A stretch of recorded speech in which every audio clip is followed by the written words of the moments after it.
My son-in-law and his parents hated me, considering me unworthy of their circle.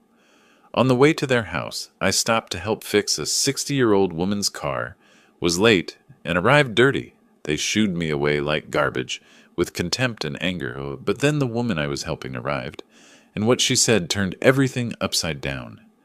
Before we continue, please subscribe to the channel and let us know where you're listening in the comments. The newspaper crinkled between my fingers as I folded it back to the sports section.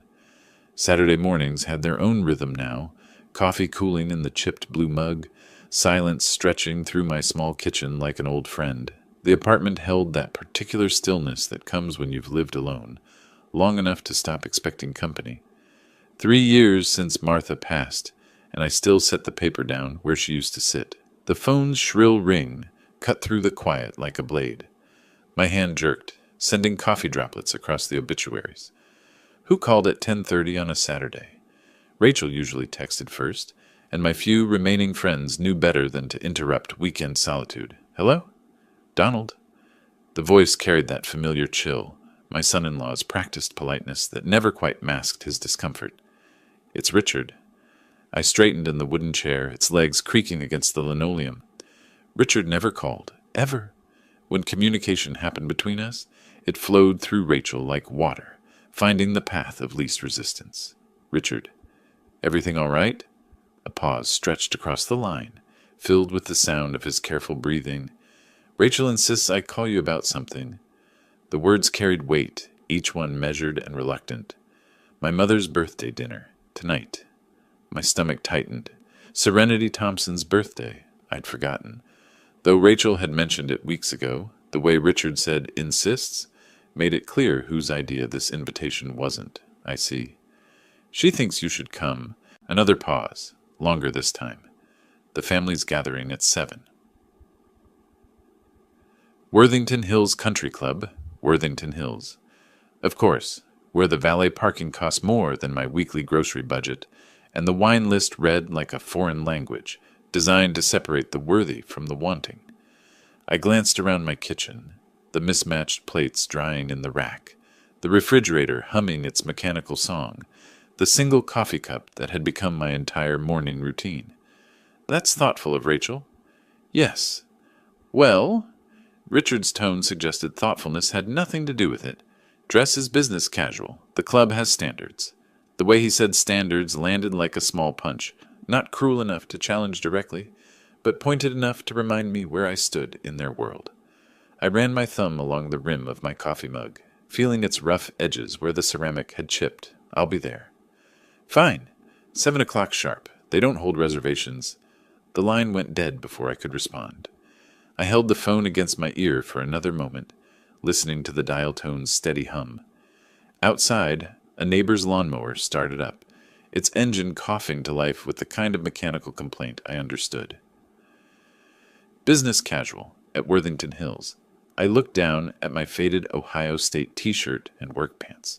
The clothes hanging in my bedroom closet hadn't seen a country club in years, maybe ever, but Rachel would be there, and despite Richard's cold delivery, she'd asked for me. That meant something. The coffee had gone cold while I sat there, the newspaper forgotten. I pushed back from the table and stood, my knees protesting the sudden movement. 7 o'clock gave me time, but not much. First, I needed something decent to wear, then a gift worthy of Serenity Thompson's expectations. My wallet sat on the counter beside yesterday's mail. I flipped it open, counting the worn bills inside. Enough for a modest present, though nothing that would impress the Thompson family. Still, it wasn't about impressing them. It was about showing up for Rachel when she needed me there. The apartment suddenly felt smaller, its quiet less comfortable. I grabbed my keys from the hook by the door, the familiar weight of them solid in my palm. The Toyota waited in the parking lot, reliable as sunrise despite its age and accumulated scratches. Time to venture into their world, armed with nothing but stubborn pride and a father's love. 20 minutes later, I stood before my bedroom closet, water still dripping from my hair onto the towel around my shoulders. The shower had washed away the morning's stillness, but not Richard's words. Business casual at Worthington Hills. Translation: Don't embarrass us more than necessary. My dress shirts hung in a neat row, pressed but showing their age. Navy blue seemed safest, conservative enough to blend in, dark enough to hide any shortcomings. I pulled it from the hanger, the fabric soft, from countless washings. Martha used to iron my shirts with military precision, each crease sharp enough to cut. Now I managed with wrinkle-release spray and careful hanging. The drive to Eastland Mall took 15 minutes through Saturday traffic. Families loaded into SUVs, kids clutching shopping lists for birthday parties and weekend activities. Normal families who probably didn't navigate minefields of social expectations every time they gathered. Inside the mall, the weekend crowd moved with purpose. Young mothers pushed strollers past storefronts, while teenagers clustered around phone charging stations. I found myself studying the other shoppers, wondering which ones would fit naturally at Worthington Hills, and which, like me, would stick out like grease stains on silk. The department store's perfume counter hit me first, a wall of competing scents that made my eyes water. Women in crisp uniforms offered samples and advice to customers who looked like they belonged in Richard's world. I moved deeper into the store, past displays of handbags that cost more than my monthly grocery budget. Can I help you find something? The sales clerk appeared beside me, her smile professional but genuine. Mid-40s, wedding ring catching the overhead lights, the kind of person who understood working for a living. Birthday gift for my son-in-law's mother. Her expression shifted slightly, reading between the lines. What kind of relationship do you have with her? Smart question. Complicated. She nodded, understanding more than I'd said. Price range? 50 to 75. Follow me. We moved toward a display of silk scarves and jewelry. Nothing too personal, nothing too cheap. Safe territory for difficult relationships. She pulled out a silver picture frame, elegant but not ostentatious. Classic choice. Shows thoughtfulness without overstepping. I turned it over in my hands, feeling its weight. Solid, but not flashy. The price tag said $68, more than I usually spent. But this wasn't usual. The memory hit me without warning. 3 years ago, the first time I'd met Serenity and Palmer Thompson. Rachel had insisted on dinner at some Italian place with white tablecloths and waiters in bow ties. I'd worn my best shirt, the one Martha picked out for church services and special occasions. Serenity's face when Rachel introduced me still burned clear in my mind. That moment of confusion followed by the careful recalibration when she realized her daughter-in-law's father fixed cars for a living. Palmer's handshake had been brief, dismissive, his attention already shifting to safer topics. Dad works with his hands, Rachel had said, trying to bridge the gap. He can fix anything.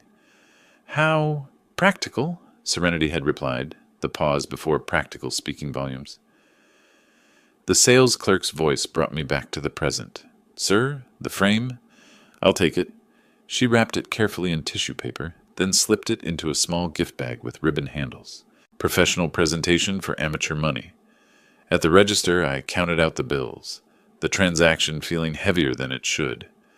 Walking back through the mall, I caught glimpses of my reflection in storefront windows.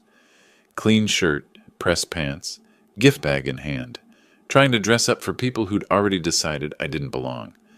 But this wasn't about them. This was about Rachel, about showing up when family needed you, even when family didn't particularly want you there. The Toyota started on the second try, engine settling into its familiar rhythm. I set the gift bag carefully on the passenger seat and checked the dashboard clock.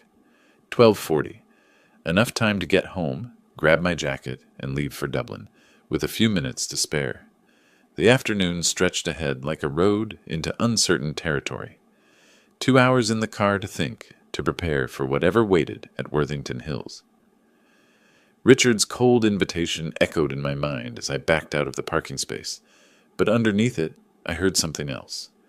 Rachel's voice from that first dinner, trying to make peace between worlds that had no interest in meeting halfway. I shifted into drive and headed home, the gift bag rustling with each turn. In 40 minutes, I'd be on the highway, carrying a $68 peace offering toward a birthday party where peace seemed unlikely. But sometimes showing up was enough. Sometimes it had to be. Interstate 70 stretched ahead like a concrete ribbon, cutting through Ohio farmland under an afternoon sun that painted everything golden. I'd been driving for an hour, cruise control set at 68, radio playing classic rock at low volume. The gift bag sat secure in its seatbelt on the passenger side, my peace offering for enemy territory. Traffic moved steadily but not heavy, typical Saturday afternoon flow of families heading to dinner plans and weekend activities. I checked the dashboard clock. 2 o'clock, exactly. Right on schedule for a 4:30 arrival, maybe even a few minutes early if I kept this pace. The Mercedes appeared ahead like a silver beacon, hazard lights blinking against the highway shoulder. Expensive car, stopped dead. My mechanic's instincts kicked in before my brain finished processing the scene. Someone needed help. I eased off cruise control and guided the Toyota behind the luxury sedan. A woman stood beside the open hood, silver hair catching sunlight, wearing a navy blazer that probably cost more than my monthly pension. She looked somewhere in her 60s, composed despite the circumstances, but clearly out of her element. Stepping from my car, I felt the highway wind and heard the constant rush of passing traffic. The woman watched my approach with the careful evaluation people use when strangers offer assistance in isolated places. "Car trouble?" I called out, staying far enough back to seem non-threatening. "The engine just died." Her voice carried education and breeding, crisp consonants that spoke of private schools and country clubs. All the warning lights came on at once. I moved closer, hands visible, body language open. "I'm Donald, used to work on cars professionally. Mind if I take a look?" She hesitated, weighing options. A lone woman on a highway, deciding whether to trust a stranger. Smart caution. "Lauren Whitfield." She extended her hand with business-like efficiency. "I'd appreciate any insight you might have."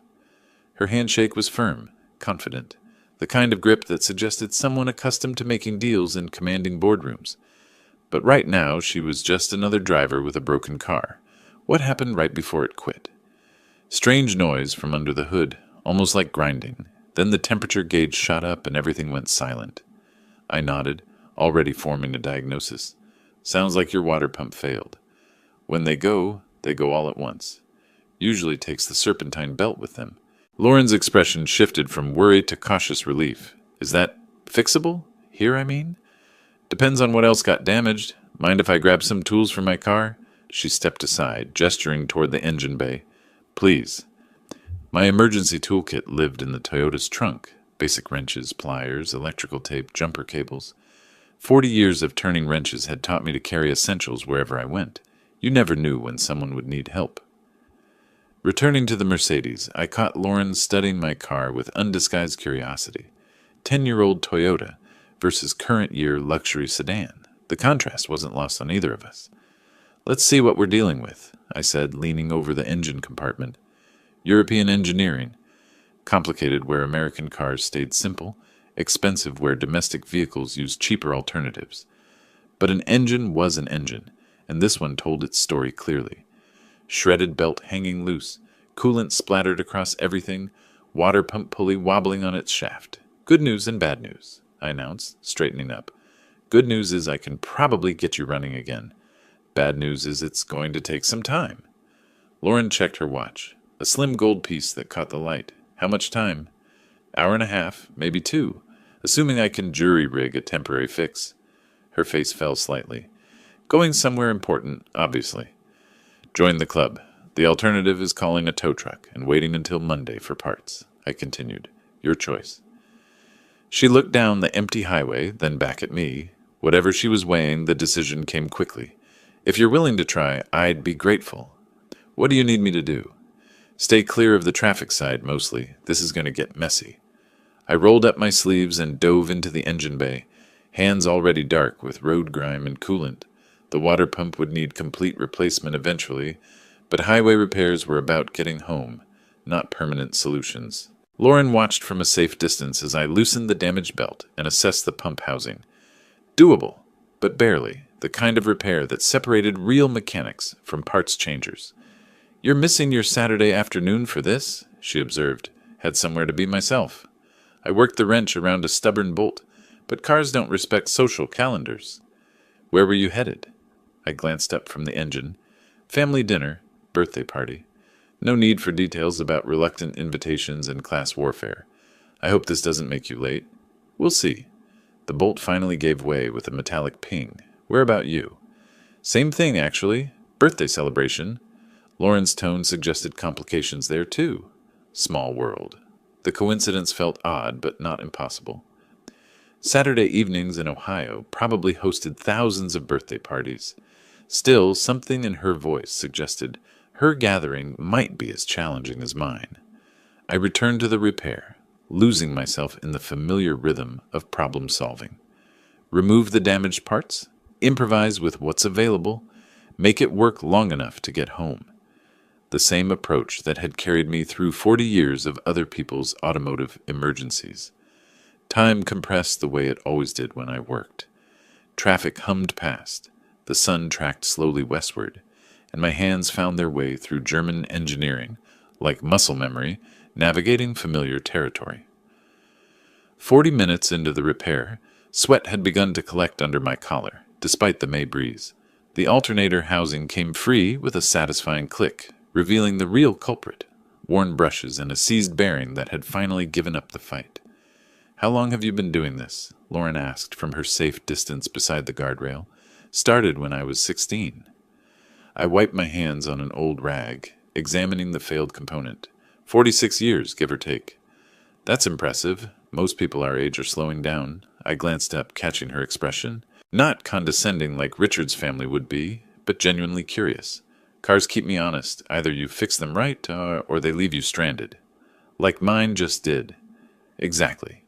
I set the damaged alternator on my fender, reaching for the spare I kept in my emergency kit. Good thing I'm old-fashioned about carrying backup parts. Lauren moved closer, studying the components with interest rather than impatience.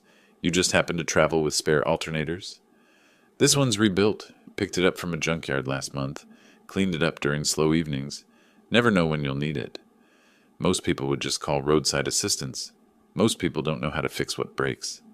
I lined up the replacement unit, checking the mounting points. These days, everyone wants things done for them instead of learning to do them themselves. There's something to be said for self-reliance. She settled against the guardrail, clearly in no hurry despite our shared time pressure. My late husband used to say the same thing. Different field, but same principle. I caught the past tense, the slight softening in her voice. "Sorry for your loss."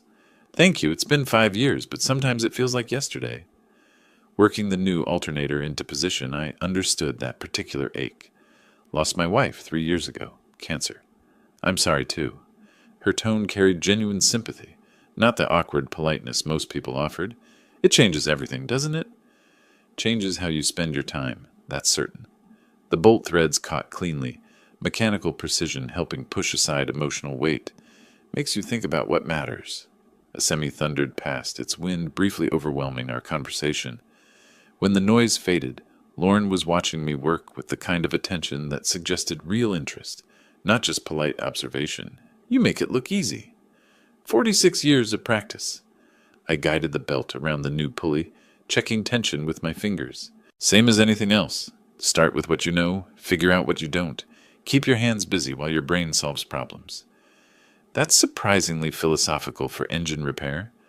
I chuckled, surprised to find myself relaxed, despite the time pressure. My wife used to say I thought too much about simple things. Maybe she was right. Maybe thinking about simple things keeps us sane. Something in her tone suggested she understood complicated thinking too well. I looked up from the engine bay, studying her face, stress lines around her eyes, the kind that came from making decisions that affected other people. Whatever birthday party she was missing, it carried weight beyond social obligations. "You're gathering tonight? Family?" "Business associates, mostly, though sometimes the difference gets blurry." She checked her watch without obvious anxiety. "What about yours?" "Family, my daughter's in-laws." I kept my tone neutral, avoiding the complications that made those 3 words inadequate. Not exactly my crowd, but you show up when family asks. Even when it's complicated, especially then. Lauren nodded as if she understood family obligations that stretched beyond comfort zones. The connection felt natural. 2 people navigating relationships that demanded more patience than they provided satisfaction. I returned to the alternator installation. tightening connections with steady pressure. The repair was nearly complete, but something in our conversation made me slow my pace slightly. When was the last time I'd talked with someone who actually listened instead of waiting for their turn to speak? Almost finished, I announced, though part of me regretted the approaching end of our accidental partnership. You've been incredibly kind. Lauren's gratitude carried genuine warmth. I know this has made you late. Sometimes being late is worth it. I tested the belt tension one final time, satisfied with the repair, ready to see if this works. She straightened, anticipation and nervousness mixing in her expression. Ready. I climbed into the Mercedes driver's seat, key in hand. The afternoon had taken an unexpected turn, transforming from dutiful family obligation into something more valuable. A reminder that decent people still existed in the world, even when you found them in the most unlikely places. The key turned, and the engine caught immediately, running smooth and steady. Success. Dashboard lights glowed green across the Mercedes instrument panel, every warning extinguished. I revved the engine gently, listening to the new alternator's quiet hum beneath the hood. Perfect. That sounds completely different, Lauren observed, leaning closer to hear the mechanical harmony. Should give you another 100,000 miles, at least. I climbed out, wiping my hands on the old rag. Just remember to check your belt tension every few months. Lauren retrieved her purse from the passenger seat, pulling out a leather wallet. What do I owe you? 2 hours of expert work, plus the part. Nothing. I'm sorry? You don't owe me anything. I began gathering my tools, stacking wrenches in their designated spots. Happy to help? Donald, you can't be serious. You've given up your entire afternoon, used your own equipment, your own alternator. Sometimes people need help, that's all. She stood holding her wallet, clearly struggling with my refusal. At least let me pay for the parts. That alternator had to cost something. $15 at the junkyard. I've got more than I'll ever use. I closed my toolbox with a satisfying click. Besides, what goes around comes around. Someone helped me once when I needed it. This feels wrong. Trust me, it's not. Lauren slowly returned her wallet to her purse, but her expression suggested the conversation wasn't finished. Then at least give me your phone number. I'd like to stay in touch. That surprised me more than it should have. You sure about that? Very sure. It's not often you meet genuinely decent people. I pulled my phone from my back pocket, an older model, that did what phones were supposed to do without unnecessary complications. What's your number? She recited it carefully while I entered the digits, then called her immediately to confirm. Her phone rang with classical music, something elegant I didn't recognize. Lauren Whitfield, I said, adding her contact information. There, now you're in my phone. And you're in mine. She smiled, the first completely relaxed expression I'd seen from her. Donald Campbell, Highway Angel. Just Donald's fine. We stood there for a moment, both recognizing that our accidental partnership was ending. 2 hours together had created something neither of us expected. Genuine friendship forged through shared conversation and mutual respect. I hate to cut this short, but I really should get moving, Lauren said, checking her watch. I'm already terribly late. The mention of time hit me like cold water. Late. My carefully planned schedule had disappeared into highway assistance. Yeah, me too. I forced casualness into my voice. Where are you headed, if you don't mind me asking? Dublin area. You? My heart skipped. Dublin. The same general direction, though Ohio was full of Dublin-bound traffic on Saturday evenings. Same area, actually. Small world. We might see each other on the road. She extended her hand for a final handshake. Thank you doesn't begin to cover what you've done today. Her grip was firm, warm, holding a moment longer than strictly necessary. Take care of yourself, Lauren. You too, Donald, and I mean it about staying in touch. I watched her settle into the driver's seat, adjusting mirrors and checking instruments, like someone who'd been genuinely worried about mechanical reliability. The Mercedes purred contentedly, every system functioning exactly as designed. From my own car, I grabbed the gift bag containing Serenity Thompson's silver picture frame. The ribbon handles had wilted during the afternoon heat, but the present itself remained intact. At least I wouldn't arrive empty-handed, even if I arrived embarrassingly late.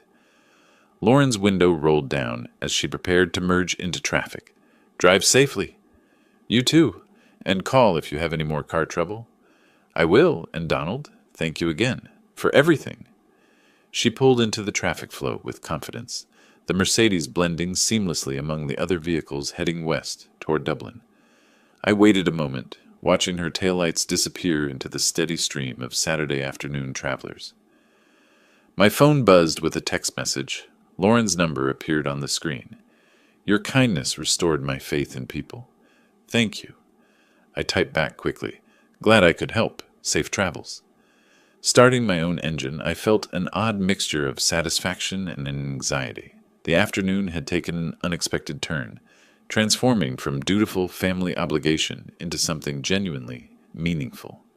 Lauren Whitfield, a stranger 2 hours ago, now someone I genuinely hoped to see again. But the Thompson party loomed ahead, and I was now catastrophically late. Richard's cold invitation echoed in my memory as I merged into traffic, following the same route Lauren had taken moments before. An hour later, I turned into the Worthington Hills subdivision, where every lawn looked professionally manicured and every driveway showcased vehicles that cost more than most people's annual salary. The Thompson house sat at the end of a cul-de-sac, like a monument to successful living. 2-story colonial brick, bay windows gleaming, landscaping that belonged in a magazine. I parked my Toyota behind a line of luxury cars, BMW, Mercedes, Lexus, Audi.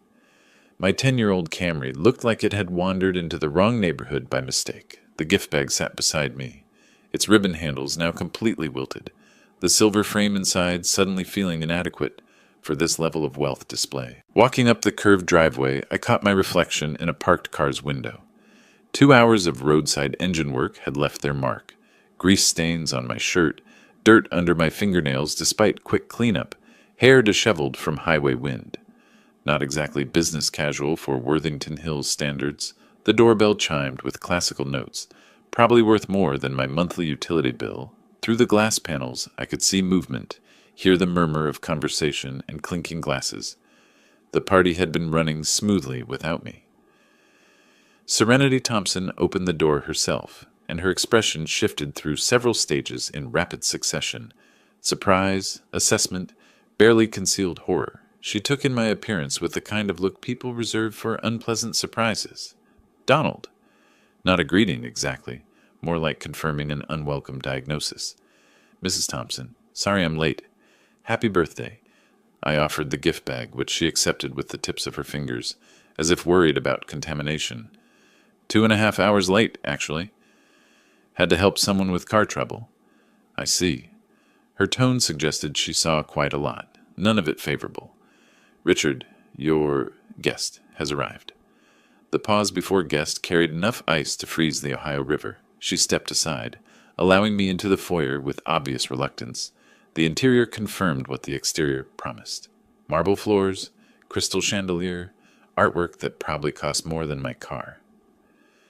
Richard appeared from the living room, wine glass in hand, tie perfectly knotted, every hair in place. His eyes swept over my appearance with the same dismay his mother had shown. There you are. He managed to make it sound like an accusation. We were beginning to wonder if something had happened. Something did happen. Someone needed help. Right. He sipped his wine, clearly struggling with how to handle my presence. Well, you're here now. Rachel emerged from the kitchen, beautiful in a navy dress that probably cost more than my weekly pension. Her face lit up when she saw me, then dimmed as she took in my condition. Dad, I was so worried. She hugged me despite my disheveled state, her gesture warm against the Arctic reception from her in-laws. Are you okay? I'm fine, sweetheart. Just got a little dirty helping someone whose car broke down. Serenity's expression suggested that getting dirty was something decent people simply didn't do. Perhaps you'd like to freshen up? The powder room is... He's fine as he is. Palmer Thompson's voice cut across the foyer as he joined our awkward gathering. Where his wife deployed ice, he preferred blunt dismissal. No point in pretending this is anything other than what it is? Rachel's face flushed. Palmer, please. Please what? We're supposed to welcome him looking like he just crawled out from under an engine? While we're entertaining actual business associates? The emphasis on actual landed like a physical blow. I felt the afternoon's good feelings from helping Lauren begin to evaporate. under the weight of their collective judgment. "It was just car trouble," Rachel said quietly. "Dad was helping someone." "Of course he was." Serenity's smile could have cut glass. "How very characteristic." Richard cleared his throat, clearly uncomfortable with the escalating tension but unwilling to defend me. "Maybe we should all just—" "Just what?" Palmer's voice carried the authority of someone accustomed to being obeyed. "Pretend this is normal, that showing up looking like a garage mechanic to a birthday party is acceptable behavior?" I opened my mouth to respond, but Rachel stepped between us, her loyalty to me warring with her desire to keep peace in her marriage. "He didn't know he'd be helping with car repairs today," she said desperately. "These things happen." "These things," Serenity repeated, "happen to certain types of people." The words hung in the air like smoke from a house fire, impossible to ignore and equally impossible to take back. Movement toward the living room felt like walking into enemy territory. Guests turned their heads as we passed, conversations pausing mid-sentence as they took in my disheveled appearance among the perfectly groomed attendees. Crystal glasses caught the light, elegant appetizers decorated silver trays, and everyone wore clothes that probably cost more than my monthly pension. I found myself standing in the center of the room like an exhibit, aware that every eye was evaluating my grease-stained shirt and dirty jeans against the backdrop of marble tables and imported furniture. The birthday cake sat on the dining table, 3 layers of professional perfection that made my $68 gift frame seem pathetic by comparison. "Well," Serenity announced to the room with theatrical precision, "since Donald has finally graced us with his presence, perhaps we can begin the birthday celebration?" Her words carried enough venom to poison the punch bowl. Several guests shifted uncomfortably, recognizing the tension crackling through the formal atmosphere. I moved toward an empty chair, thinking to quietly blend into the gathering, but Serenity's voice cut across the room like a blade. "Oh, I don't think so." The entire party froze. 20 pairs of eyes turned toward us, witnessing what was about to unfold. "If you can't dress like a human being," she continued, her voice rising to ensure every guest could hear, "then don't sit at the table with human beings."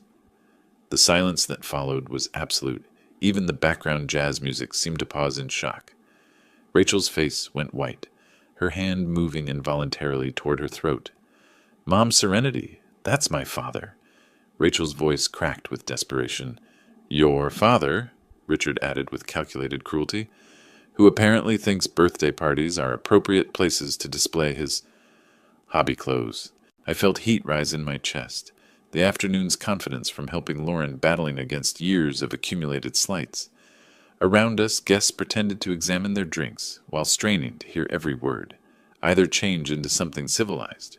Palmer's voice carried the authority of someone accustomed to being obeyed. "Or go home.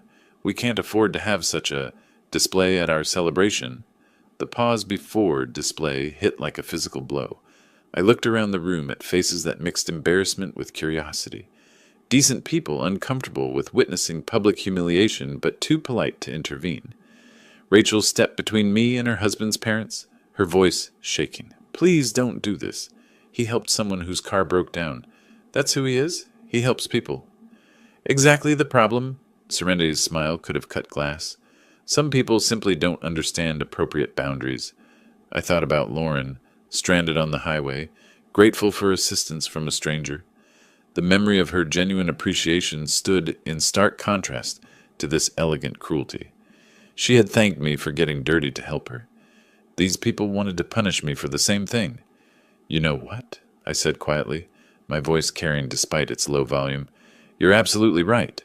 Rachel's eyes widened with panic. "Dad, no. Some people don't understand appropriate boundaries." I looked directly at Serenity, then at Richard, then at Palmer. "Some people think money makes them better than other human beings."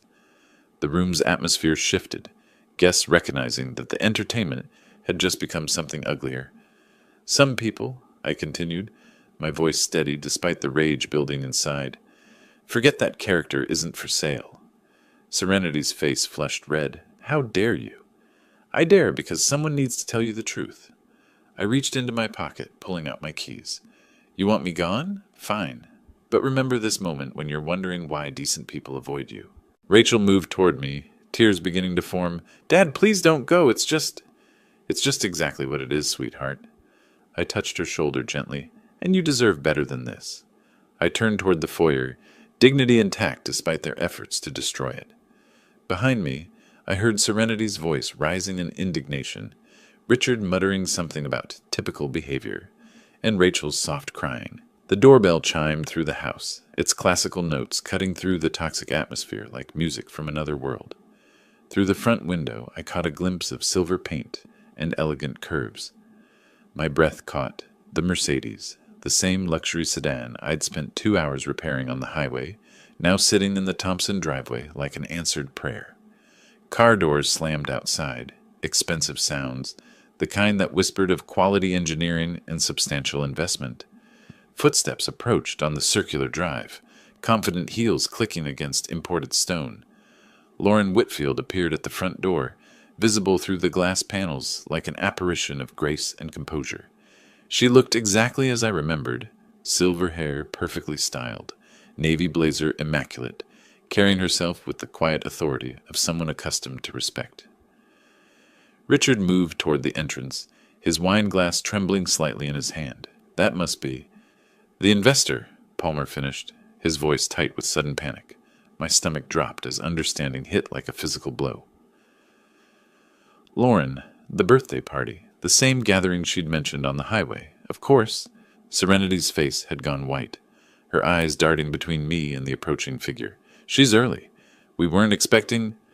The door opened before Richard could reach it.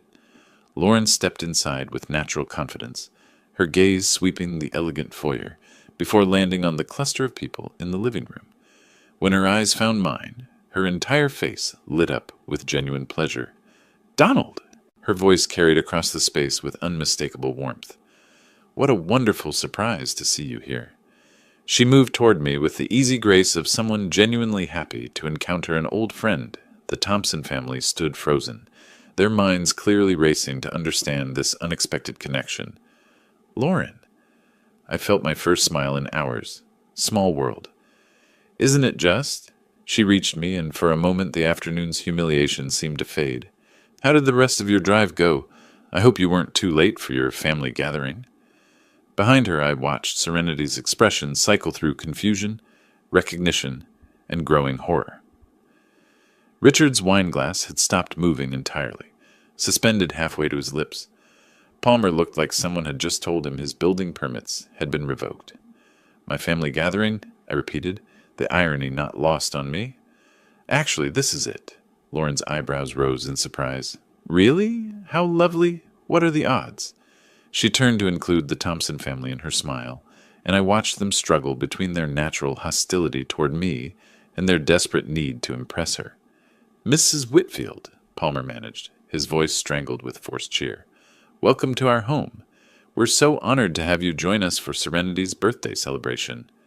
"The pleasure is entirely mine." Lauren's tone remained gracious, but I caught the slight pause as she took in the tense atmosphere. "I do hope I'm not interrupting in anything important." Serenity stepped forward, her transformation from contemptuous hostess to fawning supplicant so rapid it would have been comical under different circumstances. "Not at all. We were just welcoming Donald to the party." "How wonderful." Lauren's smile remained steady, but her eyes sharpened slightly. "Donald was such a lifesaver this afternoon. My car broke down on the highway, and he spent hours getting me back on the road, refused to take any payment. Can you believe it?" The silence that followed was profound. Every eye in the room moved between Lauren and me, guests and family alike trying to process this revelation.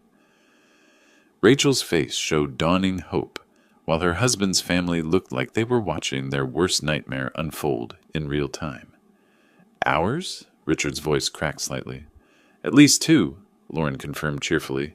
"I was completely stranded until Donald stopped to help. Such kindness from a complete stranger. You don't see that often these days." Palmer cleared his throat, his businessman's instincts fighting with his growing panic. "Yes, well, he's very helpful." The word helpful came out like he was admitting to a character flaw. Lauren's head tilted slightly, her social radar clearly picking up the undercurrents she didn't understand. "Is everything quite all right?" she asked, her tone still pleasant, but carrying an edge that suggested she missed very little. There seems to be some tension in the air. Well, yes. Richard stepped forward, wine glass trembling in his grip. We were just discussing appropriate attire for the celebration. Attire? Lauren's eyebrows rose slightly. You mean the clothes Donald is wearing? The temperature in the room seemed to drop several degrees. Every guest had stopped pretending not to listen, their conversations dying as they watched this elegant woman question their hosts. The clothes he wore while repairing my car this afternoon, Lauren continued, her voice carrying a new quality I hadn't heard before. Quiet authority that demanded attention.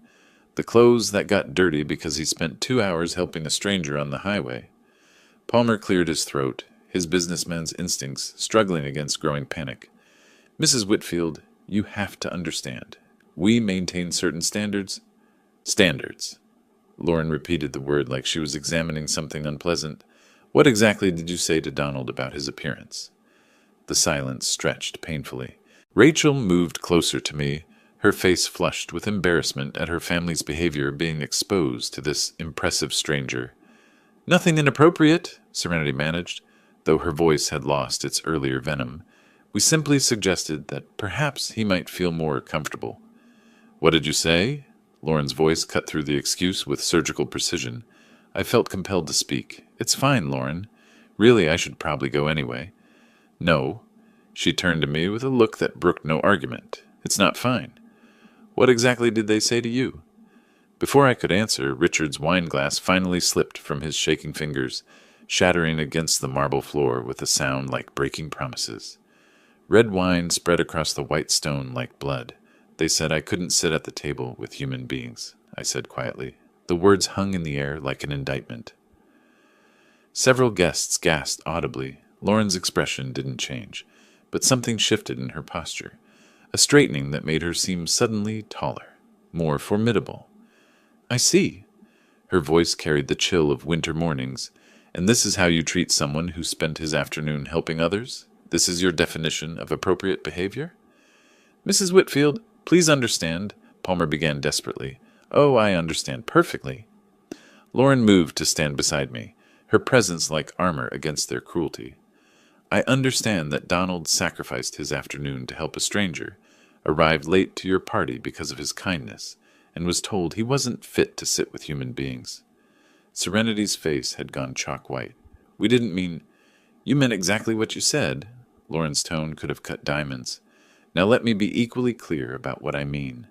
She looked around the room, ensuring every guest could hear her words.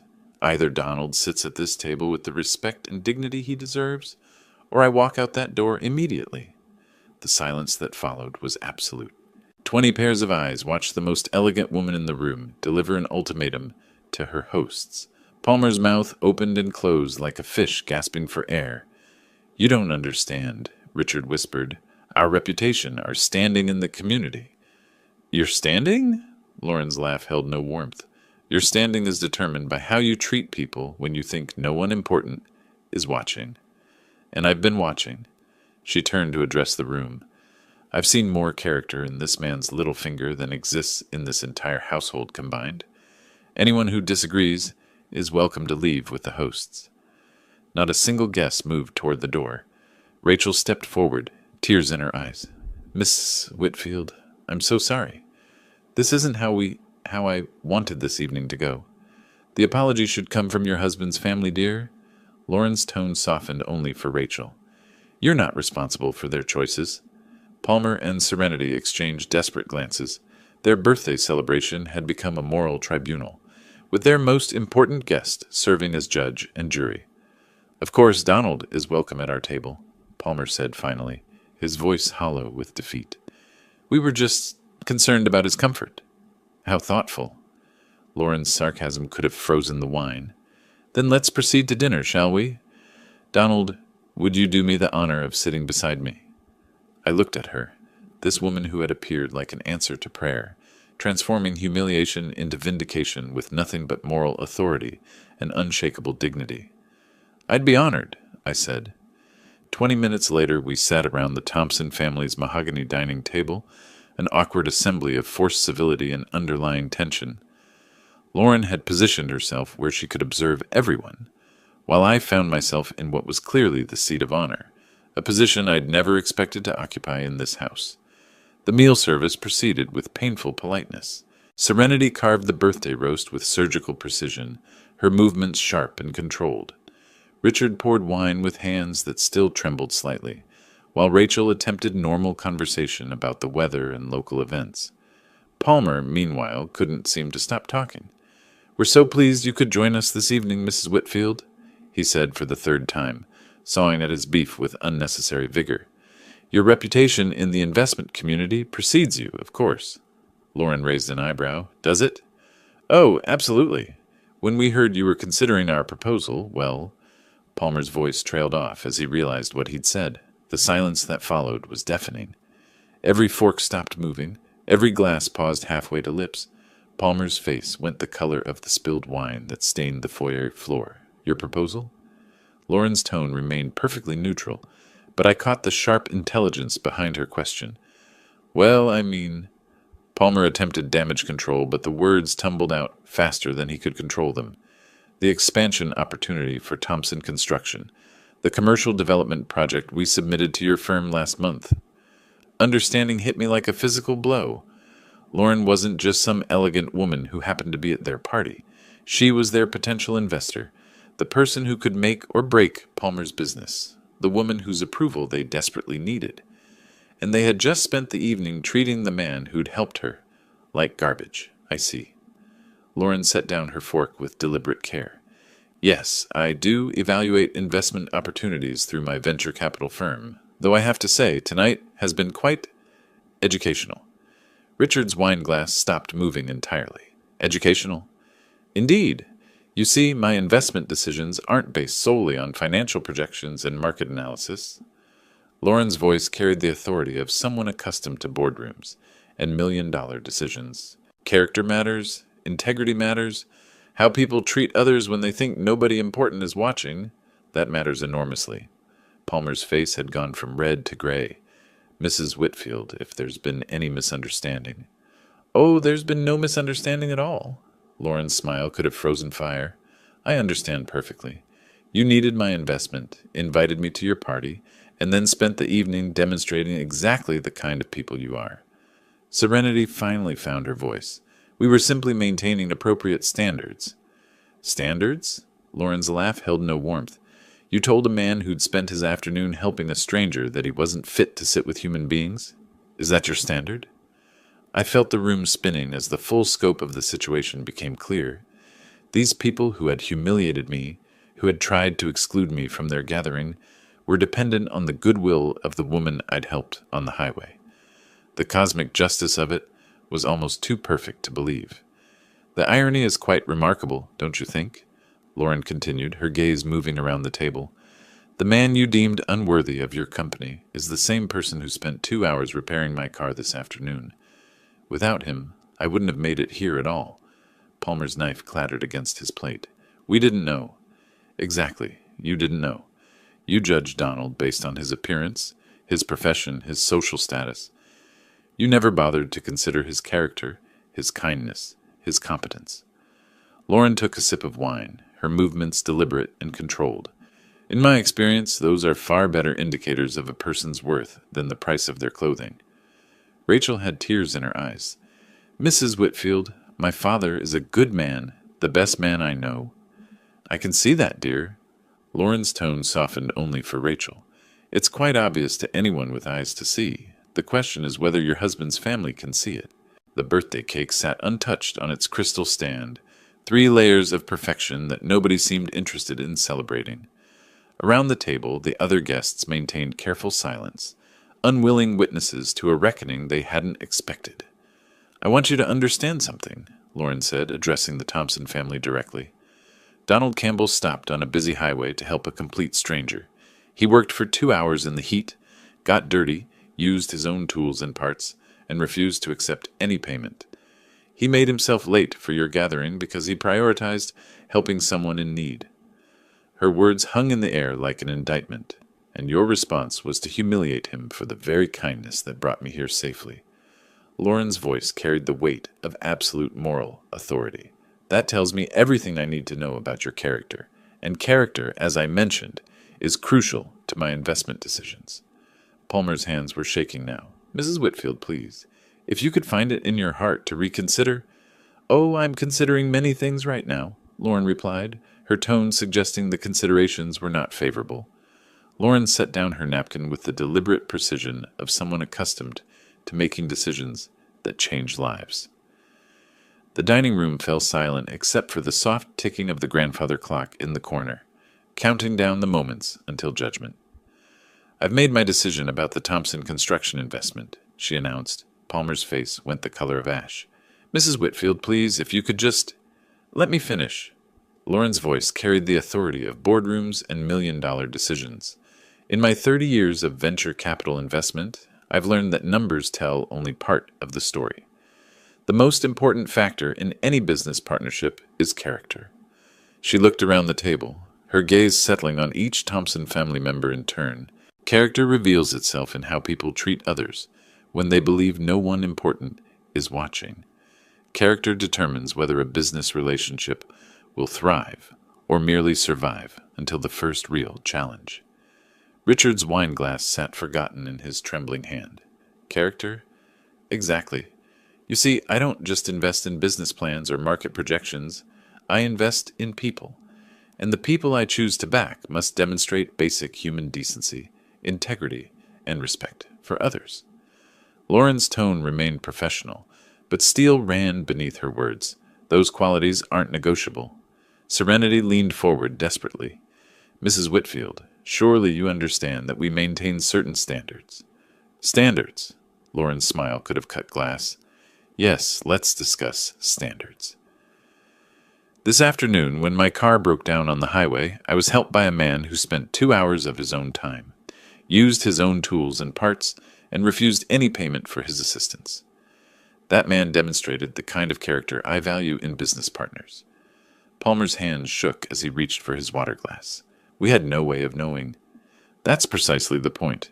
You had no way of knowing Donald's connection to me, so you revealed your true selves. You told a man who had sacrificed his afternoon to help a stranger that he wasn't fit to sit with human beings.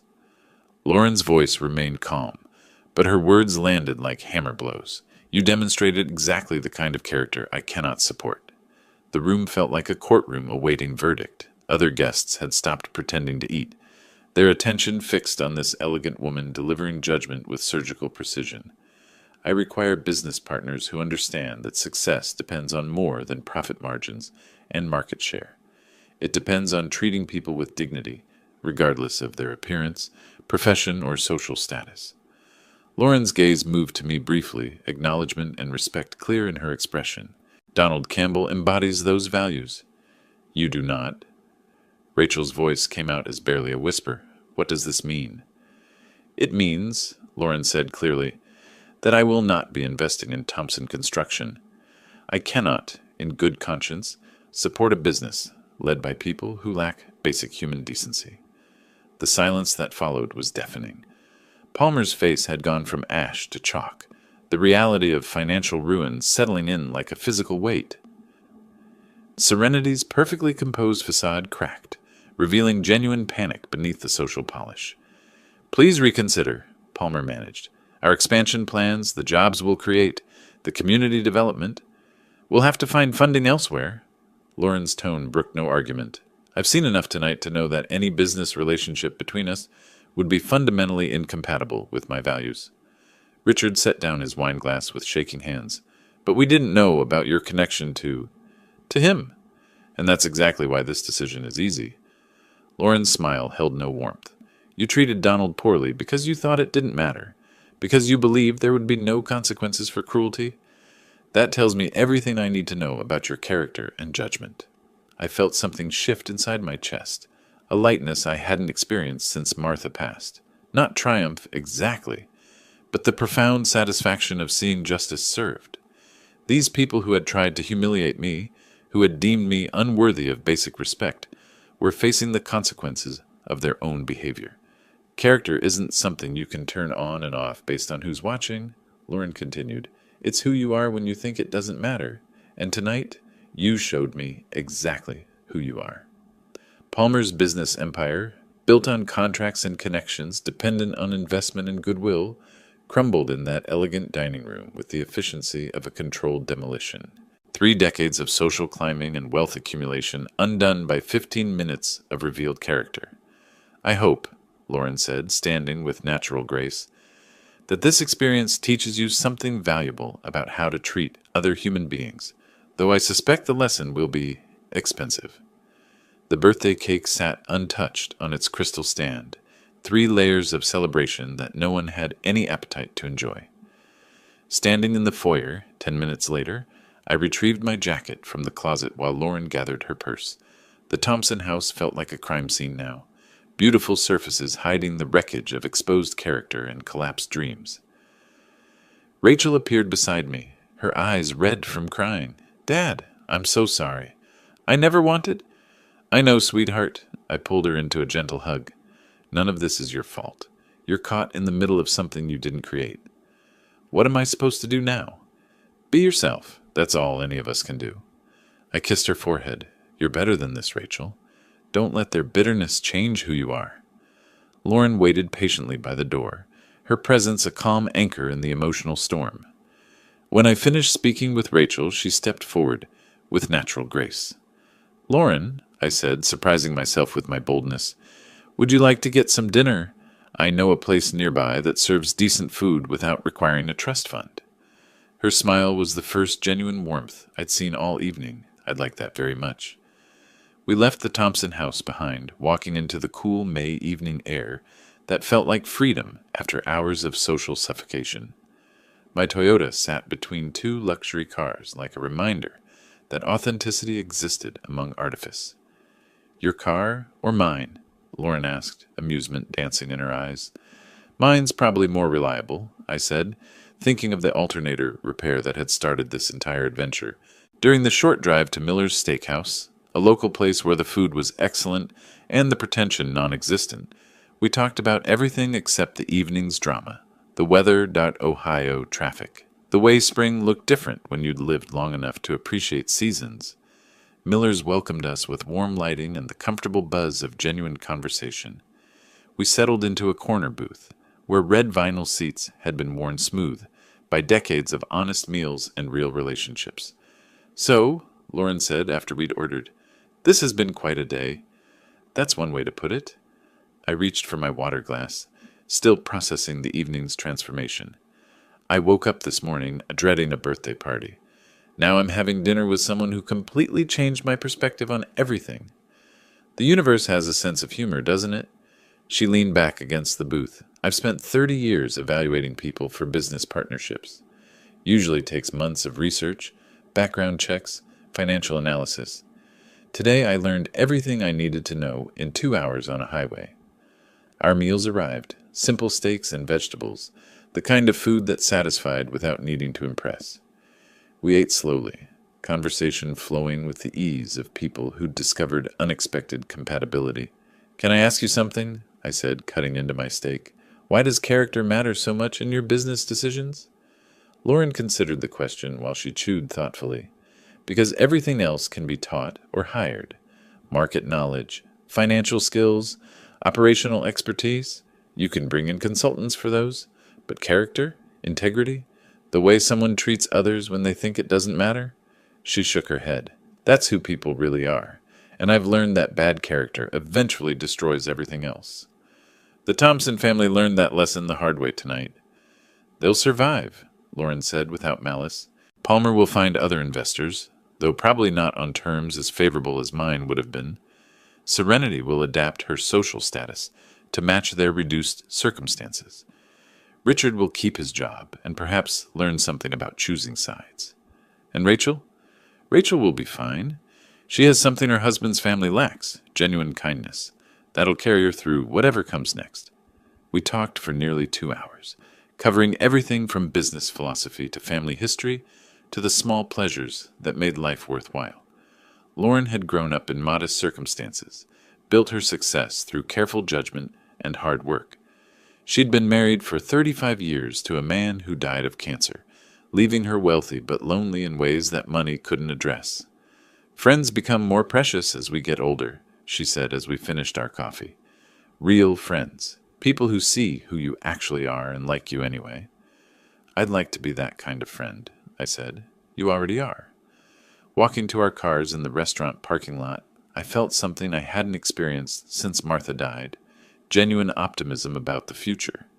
Not because of the evening's vindication, though justice felt good after years of being judged by the wrong criteria, but because I'd found someone who valued the same things I did. Donald, Lauren said, stopping beside her Mercedes, I want you to have my personal phone number. Not the business line, my actual number. Call me when you want to talk to someone who appreciates good character over good appearances. I programmed her number into my phone, right below Rachel's contact information. You realize you're going to hear from me regularly. I'm counting on it.